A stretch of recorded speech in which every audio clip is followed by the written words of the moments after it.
Bonjour, Geoffroy Lauveau pour Prépa Live. Je vais aborder aujourd'hui le corrigé, ou en tout cas la réflexion sur le corrigé de l'épreuve de lettres philosophie au concours de Sciences Po Paris 2018. Donc c'est une épreuve optionnelle, comme vous le savez, qui se sépare en deux propositions, une proposition plutôt littéraire et une proposition plutôt philosophique, avec les particularités méthodologiques qui s'imposent. Alors moi je vais aborder le côté philo. Cette année, le côté philo, puisque le côté lettres, c'était un poème de Louis Aragon. Le côté philo était représenté par un texte de Montaigne qui était tiré des essais. Cet ouvrage ou cette réunion de pensée de Montaigne qui date du XVIe siècle, plus précisément de 1580, comme on vous l'indiquait dans le sujet. Donc en gros, vous aviez le choix, ou les étudiants qui ont passé cette épreuve avaient le choix entre traiter un texte poème de Aragon et un texte plutôt essai, justement, de Michel de Montaigne. Alors mon but, c'est pas tellement de faire un corrigé extensif ou total de ce texte, puisque il ne va pas retomber et que les étudiants qui l'ont déjà passé ont soit eu Sciences Po, soit pas eu Sciences Po, mais n'ont pas vraiment un intérêt particulier à re-regarder ce corrigé. Ce qui m'intéresse, c'est plus de me servir de ce texte et des éléments de corrigé pour montrer à des futurs étudiants optionnaires en lettres philosophie de quelle manière il y aurait des spécificités du concours de Sciences Po dans cette option. Alors le texte, vous l'avez en lien de cette vidéo sur le site de Prépa Live. Donc vous pouvez télécharger le texte, le lire et puis regarder la suite de cette vidéo ensuite pour pouvoir profiter pleinement des quelques conseils que je donne. Alors j'ai fait d'autres vidéos de méthode, donc je ne vais pas revenir spécifiquement sur la méthode, mais je vais rappeler quelques points essentiels dans un premier temps lorsqu'on appréhende un texte de philosophie au concours de Sciences Po. Puis, dans un deuxième temps, je reviendrai plus spécifiquement sur les attentes de correction, les attentes liées à votre manière de commenter le texte. Et puis, dans un troisième temps, j'en tirerai quelques conseils de préparation pour cette épreuve. Alors, dans un premier temps, il y a quelques conseils de méthode ou quelques rappels de méthode qui sont utiles. Quand vous êtes confronté à un texte de philosophie, vous le saurez si vous faites de la philosophie en terminale ou vous le savez déjà si vous avez abordé un petit peu la philosophie. La philosophie, c'est une discipline qui est démonstrative, qui est conceptuelle, c'est une discipline qui repose sur la capacité à rationaliser, à analyser et à démontrer des idées, des pensées et des thèses. Donc c'est une matière qui est moins centrée sur la beauté de la langue, sur l'esthétique, sur, on pourrait dire, un certain nombre de caractéristiques qui sont des caractéristiques affectives et intellectuelles, mais c'est une matière qui est plus centrée uniquement sur la démonstration, ce qui fait un petit peu la différence entre le français et la philo, même si parfois les deux se rejoignent, et c'est en partie le cas sur le texte de Montaigne. Mais pourquoi je rappelle cette première exigence méthodologique? Tout simplement parce que ce qui va faire la valeur d'une copie dans le commentaire qu'on attend de vous à l'épreuve de Sciences Po, par exemple ici le texte de Montaigne, c'est votre capacité à déconstruire une argumentation, à la transformer en squelette logique et à pouvoir commenter chaque point d'argumentation, chaque argument de l'auteur. Donc attention à ça. Vous abordez un texte de philosophie comme un texte démonstratif qui s'enchaîne logiquement d'un point A à un point X, de la première ligne à la dernière ligne, et on attend de votre part un découpage linéaire du texte avec un commentaire point par point, pied à pied de l'argumentation du texte. Autre conseil méthodologique qui est impératif, ici vous êtes confronté à un texte de Michel de Montaigne, à un texte dont on prend le soin de vous donner le titre, dont on prend le soin même de vous donner le chapitre à l'intérieur du livre et de vous donner la date. Donc avant de lire un texte, il faut réfléchir, il faut se dire, ben voilà, est-ce que je connais l'auteur, est-ce que je connais le siècle, Michel de Montaigne, XVIe siècle, c'est évidemment pas anodin, c'est un humaniste, on est au début de l'époque moderne, on est dans cette révolution culturelle. Je ne vais pas vous faire un cours sur l'humanisme, mais vous êtes censé connaître un minimum ce cadre culturel. En tout cas, on est dans cette révolution culturelle ou dans ce changement culturel, ce bouleversement culturel très important qui a vu, d'une certaine manière, se mettre en place un modèle rationaliste et scientifique, se mettre en place un débat entre les religions, se mettre en place des grandes découvertes, se mettre en place toute une nouvelle assise sur laquelle, justement, c'est pour ça qu'on parle d'époque moderne, sur laquelle repose désormais ou devra reposer désormais notre modèle civilisationnel et culturel. Donc, avoir un texte de Montaigne, ce n'est pas anodin, c'est un texte d'un des pères fondateurs de notre pensée moderne, c'est un texte d'un homme qui a pu s'interroger sur, comme on le dit dans l'humanisme, la place et les valeurs constitutives de l'humanité au moment où, justement, on passe de sociétés traditionnelles à des sociétés progressistes, on passe de sociétés de croyances à des sociétés de progrès et de science, pour le dire de façon très large. Donc, vous voyez, aborder ce texte de Montaigne, c'est immédiatement remarquer qu'on est dans un des textes fondateurs de notre modernité, même si Montaigne, justement, est une figure qui est en partie une figure inquiète de la modernité, c'est-à-dire que ça n'est pas un auteur qui va d'emblée rompre avec les sociétés antiques, ça n'est pas un auteur qui va d'emblée rejeter les croyances qui ont pu jusqu'à présent sédimenter ou structurer nos sociétés. C'est un auteur qui s'interroge un petit peu sur la transition entre un monde ancien et un monde nouveau, un peu comme il le dit d'ailleurs à la faveur de la rencontre des indigènes ou des Indiens d'Amérique. Il s'interroge sur la possibilité de combiner les cultures, de confronter les cultures, etc. Donc le deuxième conseil méthodologique que je donnerais, quand on est face à un texte de Montaigne comme face à un autre texte, c'est d'essayer de contextualiser l'époque, de contextualiser l'histoire pour se mettre en tête finalement quel était l'univers de pensée de l'auteur, quelles pouvaient être ses grandes idées caractéristiques. Évidemment, on n'a pas toujours la chance de tomber sur des auteurs que l'on connaît,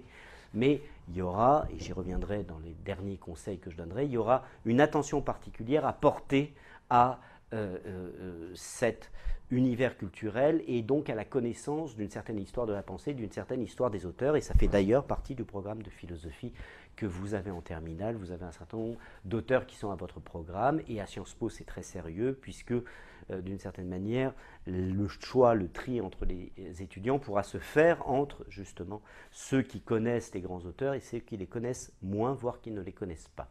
Troisième conseil méthodologique très important, une fois que vous savez qu'un texte donc se découpe de façon linéaire et démonstrative et que vous savez que vous devez être attentif à l'auteur. Troisième conseil méthodologique, vous êtes dans un exercice de philosophie, ça signifie que la lecture du texte doit immédiatement être rattachée à un certain nombre de notions qui sont à votre programme, à un certain nombre d'attentes qui sont spécifiques à l'épreuve de philosophie. Or, vous le verrez si vous n'avez pas encore découvert le programme de philosophie. Le programme de philosophie est découpé en notions, ou plus exactement en grands thèmes, à l'intérieur desquels sont rangées des notions. Ces grands thèmes, le sujet pour le premier thème, la raison et le réel pour le deuxième, la culture pour le troisième, la politique et la morale pour le quatrième et le cinquième, sont des thèmes qui englobent eux-mêmes un ensemble de notions qu'il ne faudrait pas concevoir comme séparées. Ici, vous le voyez dès les premiers mots du texte, quand Montaigne commence en disant qu'ont gagné nos législateurs à distinguer 100 000 espèces et faits particuliers et à y attacher 100 000 lois. Très clairement, même dans le champ lexical, dans les termes employés, on voit législateur, on voit loi, on voit un ensemble de mots qui renvoient aux normes de nos sociétés, aux règles de nos sociétés. Très clairement, on se situe dans un vocabulaire qui est plutôt politique, plutôt moral, mais attention, quand on regarde un petit peu en détail le texte, on s'aperçoit également qu'il parle du jugement, qu'il parle des actions humaines, qu'il parle de la manière dont nous sommes déterminés à faire des choses. Donc il ne parle pas seulement de la sphère politique ou de la sphère morale, mais il parle également certainement de notre interprétation des choses, de notre connaissance des choses. Donc la remarque, c'est évidemment qu'il faut non seulement rattacher le texte à une notion, mais certainement à plusieurs notions de façon transversale, afin non seulement de comprendre ce que veut dire l'auteur, mais de pouvoir commenter le texte. Et là, on est face à une différence principale par rapport à l'épreuve de philosophie en terminale. L'épreuve de philosophie face à un texte en terminale, c'est une épreuve d'explication de texte, c'est-à-dire c'est une épreuve où on demande simplement de faire comprendre la pensée de l'auteur. L'épreuve à Sciences Po, c'est plus une épreuve de commentaire de texte, c'est-à-dire une épreuve qui demande non seulement de comprendre le texte, mais de prendre du recul par rapport à ce texte, et notamment au moyen des connaissances de philosophie de l'année, les connaissances qui sont au programme de la terminale. Donc, de ce point de vue-là, très attention, hein, votre première ou vos premières lectures de texte doivent le situer par rapport aux notions. Ici, je vous dis, il y a deux grandes notions. Il y a la politique, avec plus particulièrement certainement la loi, le droit à l'intérieur de la politique. Et puis, il y a une deuxième notion qui est convoquée ici, c'est la raison, avec vraisemblablement la vérité, l'interprétation, qui sont justement des points d'intérêt du texte. Et on va voir justement que Montaigne, dans ce texte, cherche à combiner d'une certaine manière une réflexion sur ce que l'on peut connaître à une réflexion sur ce que l'on doit faire. Donc une réflexion qui est de l'ordre plutôt de la connaissance scientifique avec une réflexion qui est plutôt de l'ordre de la connaissance politique ou de la prescription politique. Donc vous voyez, ça c'était le premier point sur lequel je voulais revenir. Faites très attention, quand vous lisez un texte de philosophie, c'est un texte nécessairement démonstratif, qui est à contextualiser un minimum pour pouvoir comprendre l'horizon de pensée d'un auteur et qui est à rattacher à un programme, qui est un programme ici, en l'occurrence, plutôt politique et plutôt de l'ordre de la rationalisation du réel. Voilà. Alors, le deuxième grand point que je voulais aborder sur ce texte que vous avez sous les yeux, ce sont les attentes de correction. Alors là, sur les attentes de correction, je dirais qu'il y en a deux grandes attentes de correction. C'est valable pour tous les textes, c'est valable en particulier pour celui-ci. Il y a deux grandes attentes de correction. La première attente de correction, c'est celle consistant à repérer la structure démonstrative du texte, c'est-à-dire à être capable d'identifier les grandes thèses à l'intérieur de chacune des parties. J'étais parti initialement sur l'idée d'un découpage linéaire et démonstratif. Ici, je rentre dans le cœur du sujet. Ici, dans ce texte, très vraisemblablement, on pouvait distinguer trois parties. Vous avez une première partie qui est constituée en gros des trois premières lignes. Alors, selon la pagination, je ne sais pas exactement sur le PDF de Sciences Po si c'était le cas, mais en gros, les trois premières phrases qui font les trois premières lignes dans la pagination que j'ai sous les yeux, les trois premières phrases constituent la première partie. Ces trois premières phrases constituent la première partie. Pourquoi? Parce que c'est en quelque sorte une introduction de Montaigne qui produit une critique. L'unité logique, c'est la critique. C'est la critique de quoi? C'est la critique de la tentative des législateurs de construire des normes qui seraient fondées sur l'interprétation du réel.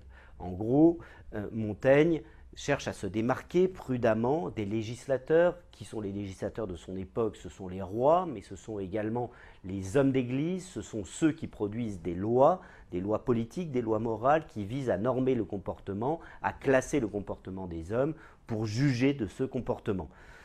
Montaigne, dans la première partie de son texte, justement, rejette une certaine méthode, la méthode consistant tout simplement à chercher à calquer les normes ou les règles du comportement sur l'observation des faits. Vous avez une première unité qui est une unité critique qui vise à démarquer la position qu'il va défendre par la suite. Puis dans un deuxième temps, toujours dans ce premier impératif, dans cette première attente, dans un deuxième temps du texte, qui est en gros la phrase qui suit, toute la longue phrase qui suit, qui commence à ajoutez-y 100 fois plus et qui se termine à son sujet. Vous avez une longue phrase que vous pouvez découper en plusieurs sous-parties, mais qui a une unité intellectuelle. Cette phrase qui a une unité intellectuelle, elle consiste tout simplement pour Montaigne à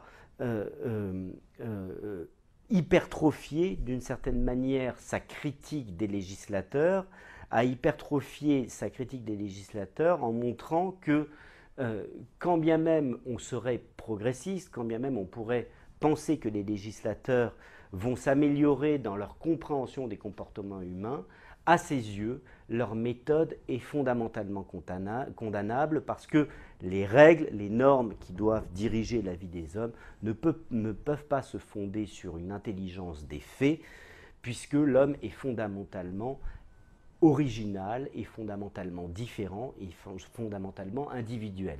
Donc, en quelque sorte, c'est un approfondissement de sa critique. Vous avez un premier temps de critique qui consiste à dire nous ne pouvons pas fonder les lois du comportement sur l'observation des faits, et vous avez un deuxième temps de critique qui est un approfondissement, une hypertrophie de cette critique consistant à dire quand bien même nous pourrions améliorer nos moyens de connaissance, il serait absurde de vouloir fonder notre intelligence du comportement humain sur l'analyse des faits.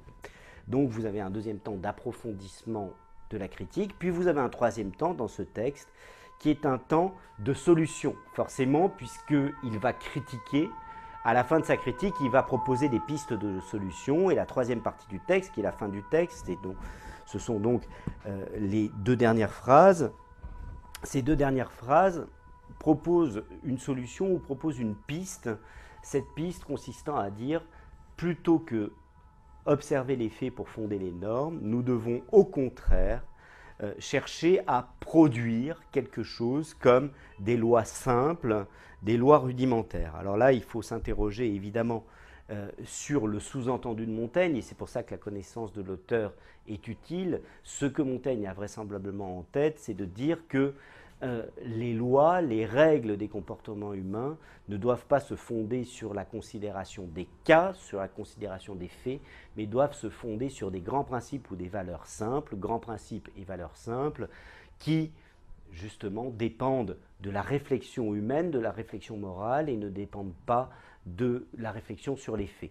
Alors évidemment, là on a plusieurs hypothèses qui peuvent en quelque sorte rentrer en concurrence. Très vraisemblablement, ce que Montaigne veut dire, c'est qu'il veut mieux fonder les comportements humains sur un certain nombre de règles, notamment les règles religieuses, un certain nombre de règles fondamentales ou de valeurs fondamentales qui vont coordonner l'action humaine plutôt qu'avoir la prétention de trouver des règles qui sont fondées sur l'observation des faits, étant donné que l'homme est une créature faillible, étant donné que l'homme est une créature fragile. Donc il est très vraisemblable ici que ce que Montaigne développe, c'est l'idée de normes excessivement simples qui dépendent plutôt des croyances, qui dépendent plutôt des valeurs religieuses que des connaissances scientifiques que nous pouvons produire. Donc vous voyez, l'analyse que je viens de faire très schématiquement, très sommairement du texte, c'est une analyse qui découpe les étapes de démonstration pour montrer qu'il y a un cheminement logique d'une critique à son approfondissement pour avoir une voie de solution qui est une voie de solution qui n'est pas totalement achevée, puisqu'évidemment ce texte n'est qu'un extrait de l'ensemble de la démonstration des essais. Donc, quant aux attentes, on attend de votre part que vous soyez capable d'identifier bien les grands mouvements argumentatifs. La deuxième attente qui me semble essentielle, c'est l'attente peut-être plus spécifique au concours de Sciences Po par rapport à un exercice de terminale, c'est l'attente de mobilisation de connaissances extérieures.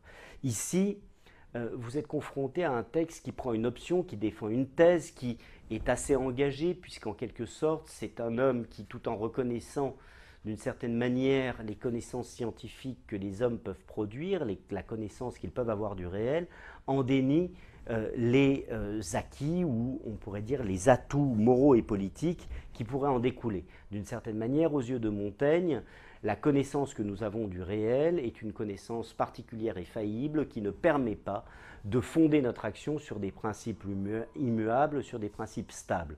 C'est une position extrêmement prudente, voire une position extrêmement religieuse de sa part, qui maintient d'une certaine manière le pouvoir des règles politiques et des règles morales sur l'humanité. Alors ici, il y a deux remarques à faire. Évidemment, il est très utile de connaître un certain nombre d'auteurs qui vont permettre d'éclairer la pensée de Montaigne. D'ailleurs, pas forcément des auteurs de la même époque ou antérieurs à lui. Vous pouvez très bien commenter en vous servant d'auteurs plus récents, du moment que vous ne faites pas d'anachronisme. Mais l'idée, c'est qu'il sera très utile de connaître des auteurs pour abonder dans le sens de Montaigne, Par exemple, Pascal permettrait d'abonder dans le sens de Montaigne, même si Pascal est à peu près un siècle plus tardif que Montaigne. Vous pourriez avoir des auteurs qui sont des théologiens comme Augustin ou comme Thomas, qui sont des auteurs qui permettraient d'abonder dans le sens de Montaigne en reconnaissant justement la faillibilité humaine et la difficulté que l'homme aurait à définir le bien et le mal indépendamment d'une croyance. Donc il serait très utile dans ce texte de pouvoir abonder dans le sens du texte, mais également de prendre un recul critique. Alors là, évidemment, du point de vue du recul critique, il faudrait pouvoir mobiliser des auteurs qui défendent plutôt la manière dont les hommes ont essayé, voire réussi à fonder des normes juridiques et des normes morales sur autre chose que sur des croyances, c'est-à-dire sur des connaissances rationnelles et scientifiques du monde qui nous entoure. Alors évidemment, on peut penser à un certain nombre de juristes, par exemple quelqu'un comme Kelsen dans la théorie pure du droit, qui défend un positivisme juridique, c'est-à-dire le fait que les normes, les lois se fondent sur la considération des faits. On peut penser à quelqu'un comme Auguste Comte aussi, qui est aussi un positiviste et qui pense que la science se substitue aux croyances morales. On peut penser également à des auteurs qui ont défendu des modèles ou des épistémologies scientifiques expérimentales comme Claude Bernard. Tous ces auteurs-là sont des auteurs qui sont au programme de terminale.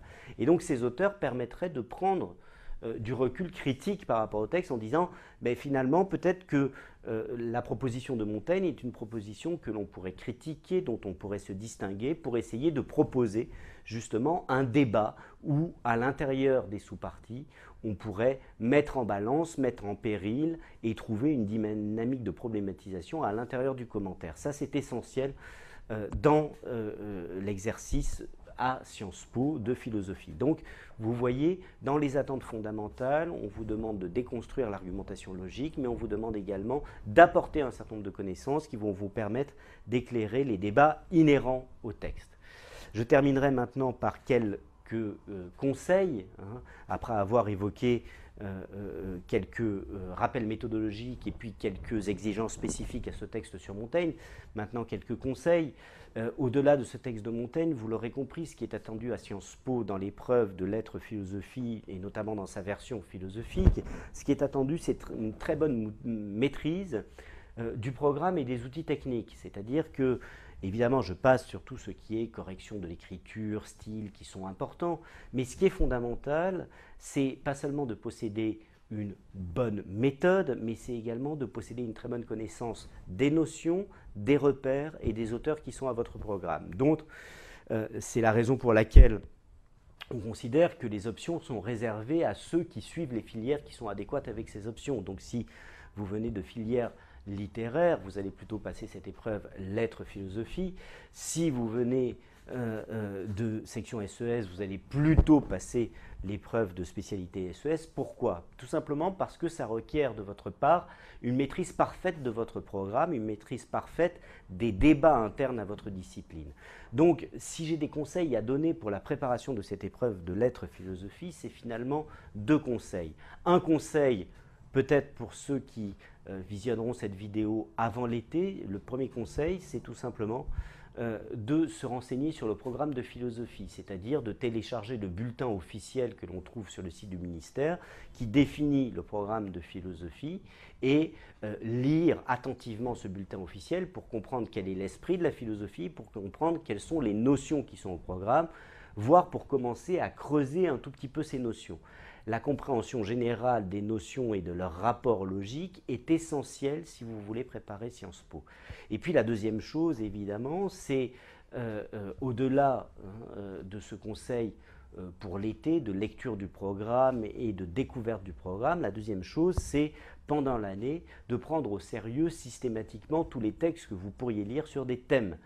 Le prof de philosophie aura vraisemblablement le temps de faire une partie du programme et de vous faire découvrir un certain nombre d'auteurs, mais l'essentiel, ce que proposent la plupart des profs, c'est un manuel de philosophie, c'est de vous autonomiser par rapport au manuel de philosophie et de devenir progressivement un bon connaisseur de l'histoire de la philosophie et des notions, ce que vous n'aurez peut-être pas le temps de faire parfaitement en terminale, puisque en terminale, le but c'est pédagogiquement également de bien expliquer les notions à tout le monde. Donc celui qui s'efforce, qui s'apprête à préparer l'épreuve de lettres philosophie à l'option à Sciences Po Paris doit impérativement, avant la rentrée, découvrir le programme et les notions et leur logique générale, et puis dans un deuxième temps, évidemment, s'efforcer au cours de l'année d'approfondir au moyen d'auteurs, d'approfondir systématiquement les notions qui sont abordées en cours, de telle sorte que ça lui donne une matière justement pour interagir, pour discuter, par exemple ici, avec quelqu'un comme Montaigne. Voilà, j'en ai terminé avec ces quelques indications de correction et surtout de conseils pour ceux qui s'apprêtent à passer l'an prochain ou les années prochaines les concours et notamment le concours de Sciences Po Paris. J'espère que cette vidéo a été claire et je vous remercie. Bonne journée, au revoir.